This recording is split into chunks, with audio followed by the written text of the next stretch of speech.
लोकसभा निवडणूक ही फक्त सुरुवात। आगामी विधानसभा निवडणुकीमध्ये महाविकास आघाडी 250 पेक्षा जास्त जागा जिंकेल, शरद पवारांचं मोठं विधान।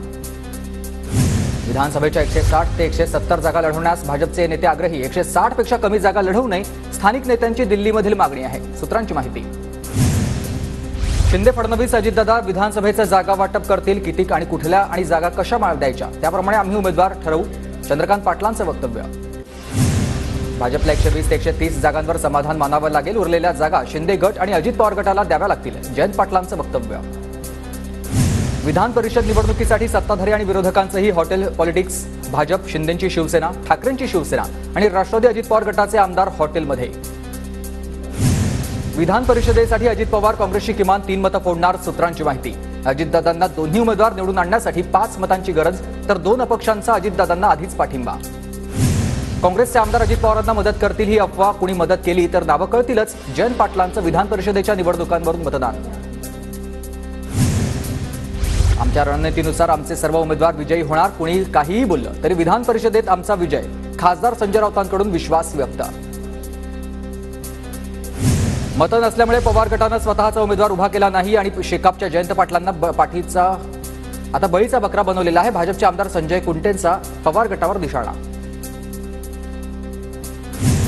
जयंत पाटलांबाबत शिंदे गट काय बोलले याच्याशी देणं घेणं नाही, भाजपच्या एका उमेदवाराची विकेट जाणार हे निश्चित, भास्कर जाधवांचा दावा। शेकापच्या जयंत पाटलांची विकेट जाणार, विधान परिषद निवडणुकीमध्ये शिंदे गटाचा विजय निश्चित, शिंदे गटाच्या महेंद्र दळवींचा दावा।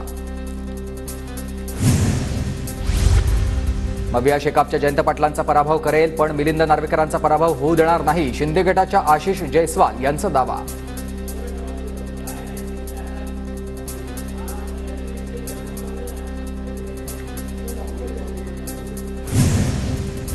विधान परिषद निवडणुकीसाठी आमच्या मनामध्ये धाकधूक नाही, आमच्याकडे पुरेसं संख्याबळ, महायुतीचे सर्व 9 उमेदवार जिंकतील, प्रवीण दरेकरांकडून विश्वास व्यक्त।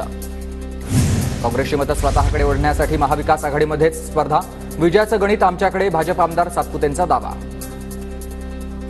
विधान परिषद सभापती पदावर अजित पवार गटाचा दावा, सत्तेत सहभागी होताना विधान परिषद सभापती पद देण्यात महायुतीचं आश्वासन, सूत्रांची माहिती।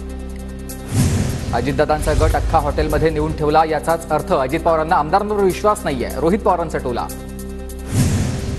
मनोज जरांगेंनी बीडमधील धनगर उपोषणकर्त्यांची भेट घेतली, बीडमधील बार्शी नाक्यावर धनगर समाजाचं उपोषण सुरू। शिंदे समितीकडून हैदराबादमध्ये जुन्या नोंदींची तपासणी, 39% कुणबी समाज मराठवाड्यात असल्याची नोंद मिळाल्याची प्राथमिक माहिती आहे।